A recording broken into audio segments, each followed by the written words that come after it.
Erick, I wanted to ask you, like, why Portland? Why are some of the, I know that there's a history here of white nationalists and white supremacist movements, but why now? There, a few years ago, it was Berkeley because that's the free speech city, right? And like, you know, Milo Yiannopoulos is there.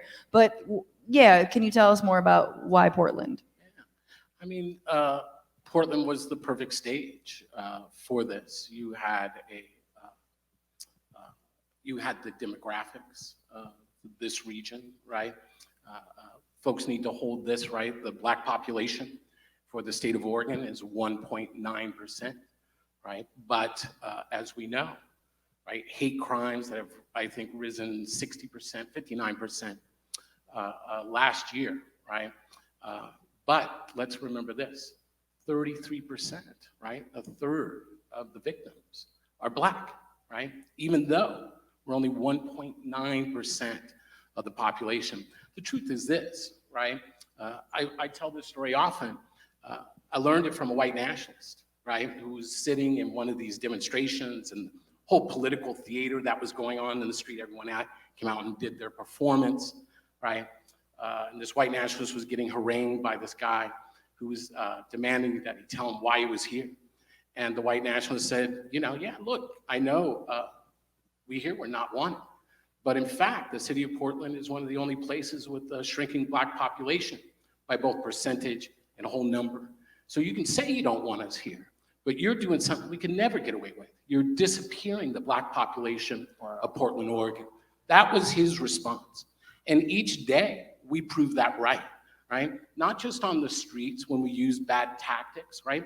Not just in narrative when we paint pictures of a world that actually no one wants to live in. I don't want to live in a world where we throw shade at people and make fun of them on the internet. I don't want to live in a world where we demand like purist politics. The world is complicated, right?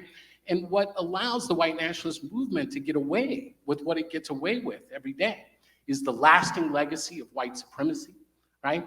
That's what we see every day when people try to repress, right? Black Lives Matters activists, right? And others on the streets, law enforcement, paramilitaries. But we also have to understand, right? It's also our attitudes, right? If we are going to be an alternative to the white nationalist vision of America, it's not the status quo, but it's not a future, right? Where we make people feel like they don't have a place. And that's a big challenge for us, right? And that's why we have to get serious. Look, I'm here to tell folks, as someone who spent time with white nationalists, right? As a person who is organizing against the white nationalist movement, we need to understand, right? We are in a very precarious moment about this country, and we need to get real. And it doesn't just get solved in the streets, and it doesn't just get solved by law enforcement. We have to take ourselves seriously. It gets solved by podcasts, That's right? Yeah. Okay. Talk about it. Drink more Portland beer, too. This podcast. Yes, Francesca, this podcast will solve all the problems. Thank you.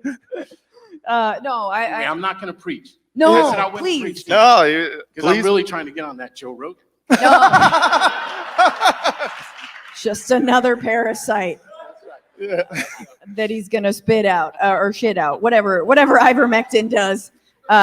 No, I think that's really, this is such an aside, but for me, like, even like the census data that just came out that was like, white people are in decline. It's like, no, they're not. They're actually not. There are more white people than there were in 2010 if you count people who are mixed race, right? Like, your white people aren't going away. They're setting up franchises, all right? Like, that's all it is. But that's not the way race and racism work. It's a one-drop rule only in favor of white people, right? Like, it's such bullshit. Or only to make, you know, the white population appear to be smaller and appear like the only thing that counts is a pure, so-called pure race. Well, that's why, I mean, I try to, you know, like change the narrative. So I'd say to you all the time that you're white.